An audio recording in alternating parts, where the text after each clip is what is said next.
Good afternoon. Today we're going to show you how to clean a zebra printer and also make sure that the adhesive badges are lined up correctly with the sensor in the zebra.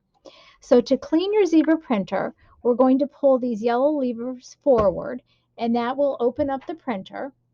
And we actually have several different cleaning options. We have a cleaning swab and we also have a cleaning pen. And I'm going to demonstrate how to use both of these.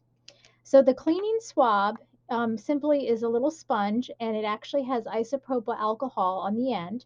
And this is going to be used to clean the print head. And if this was really dirty, this would actually be full of a black, kind of blackish reddish residue on here. But we've tried to keep this printer very clean. And then the other area that you're going to print, or clean rather, is the roll. And this is where the adhesive labels come out. And because it is a direct thermal heat activated printer, many times a small amount of adhesive will kind of ooze out on this roller. So you want to make sure that this is kept very clean as well, so that the badges can roll through nice and easy.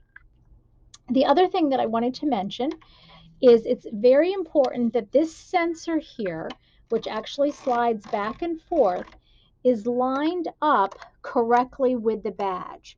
So you're actually going to move the sensor over where there's lines here at the bottom. The third line from the right is in the center of the sensor. And when you pull the badge through, you will see that it lines up with this second hole from the edge on the badge. So as long as that sensor's lined up, that will help the badge feed correctly. So when I close this and I click the pause button, now your badge is lined up and ready to go.